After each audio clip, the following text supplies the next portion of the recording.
Hello friends, welcome to Lipi's daily entertainment. বন্ধুরা, একদম ঠিক সময় মতো চলে এসেছি দুপুরের রান্না নিয়ে। আজকে গ্রাম বাংলার ঐতিহ্যবাহী ঝাল পোলাও রান্নার রেসিপি তোমাদের সঙ্গে শেয়ার করব। বন্ধুরা, দেখতেই পাচ্ছ আমি কড়াইতে সরিষার তেল দিয়ে নিয়েছি আর মশলা দিয়ে মাংসটাকে মাখিয়ে নেব।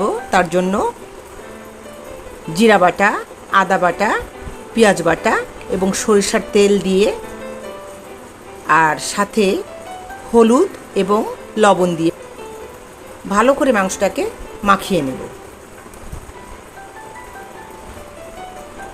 এটা মূলত গ্রামের বতরের সময় যে ধান কাটা হয় সেই সময় চাষিদের শেষ দিনে একটু ভালো মন্দ খাওয়ার যে ব্যবস্থা করা হয় সেই দিনই করা হয়ে থাকে বিভিন্ন এলাকায়। এটা নতুন ধান কাটার পরে যে মোটা চালটা, সে চাল দিয়ে ঘরোয়াভাবে রান্না করা হয়। আমি আজকে নাজির শাইল চাল দিয়ে করছি। আমার ঘরে ছিল নাজির শাইল। এটা একটু নরম ধরনের চাল, মোটা চালে বেশি ভালো হয় রান্নাটা।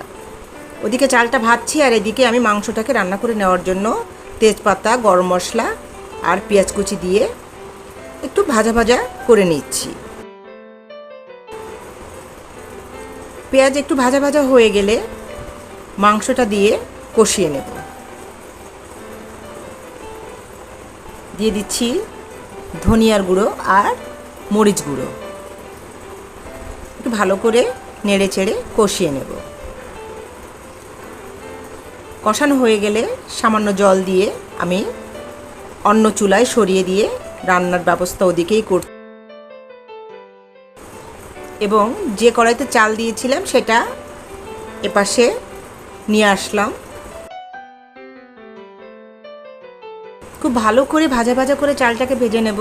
খুব সাবধানে ভাজতে হবে, খুব ঘন ঘন নাড়তে হবে, কেননা পুড়ে গেলে মজাটা থাকবে না। চালটা ভাজা হয়ে গেলে ভালো করে ধুয়ে জল ঝরাতে দিয়েছি আর এদিকে আমি রান্নার জন্য সসপ্যানে গরম মশলা, তেজপাতা, সরিষার তেল আর পেঁয়াজ কুচি দিয়ে ভালো করে কষিয়ে নিচ্ছি।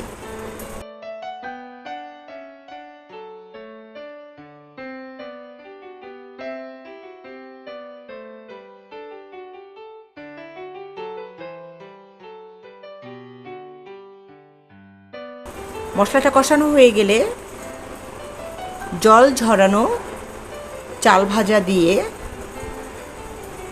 নেড়ে চেড়ে নেব। এবার সামান্য আদা বাটা এবং পেঁয়াজ বাটা আর সাথে সামান্য রসুন বাটা দিয়ে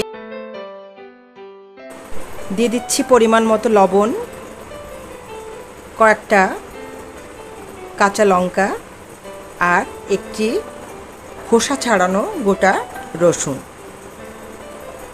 ভালো করে কষানো হয়ে গেলে পরিমাণ মতো জল দিয়ে দেব। জলটা পোলাওতে যেরকম করে দেই আমি সেই মাপেই দিয়েছি। এবার একটু হলুদ দিয়ে দিচ্ছি আর একটু লঙ্কার গুঁড়ো আর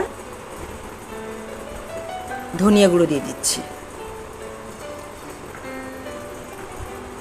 ঢেকে দিয়ে ফুটে ওঠা পর্যন্ত রান্না করব।